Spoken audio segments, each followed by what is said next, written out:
Hi అండి, నమస్తే. ఈరోజు వీడియోలో నేను మీకు తమ్మకాయ కర్రీ ఈజీగా టేస్టీగా ఎలా తయారు చేయాలో చూపించబోతున్నాను.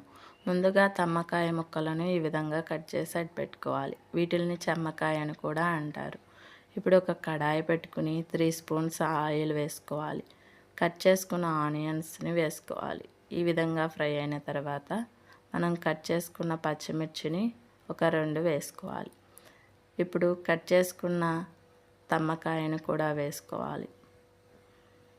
వీటిల్ని ఈ విధంగా కలుపుకుంటూ 2-3 మినిట్స్ ఫ్రై చేసుకోవాలి.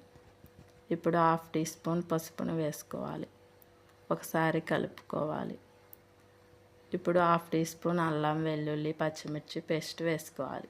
ఇప్పుడు మసాలా పొడికి ధనియాలు, లవంగాలు, దాల్చిన చెక్క, నువ్వులు, కొద్దిగా వెల్లుల్లిపాయల్ని మిక్సీ పట్టుకోవాలి. ఈ అల్లం వెల్లుల్లి పేస్ట్ పచ్చివాసన పోయే వరకు వేయించుకోవాలి. ఇప్పుడు మనం ఉప్పును టేస్ట్కి సరిపడా వేసుకోవాలి.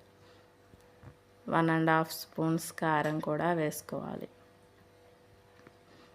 మరొకసారి ఈ విధంగా కలుపుకొని ఈ ముక్కలు మునిగేంత వరకు వాటర్ పోసుకోవాలి. ఇప్పుడు మనం ఒకసారి కలుపుకొని మూత పెట్టుకొని ఉడికించుకోవాలి. ఒక 15 మినిట్స్ అలా పడుతుందండి కూర అయ్యేసరికి.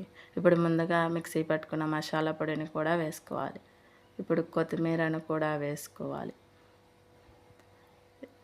ఈ విధంగా కలుపుకుంటూ మధ్య మధ్యలో మూత పెట్టుకుని ఉడికించుకోవాలి. ఈ కూర చాలా బాగుంటుందండి. ట్రై చేసి మీకు ఎలా వచ్చిందో కామెంట్ చేయండి.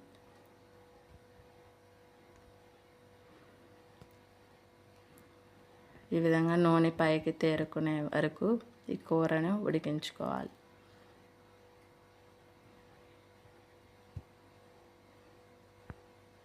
అంతేనండి, తమ్మకాయ కర్రీ రెడీ అయిపోయింది. ఈ వీడియో నచ్చినట్లయితే లైక్ చేయండి, షేర్ చేయండి అండ్ సబ్స్క్రైబ్ చేసుకోండి.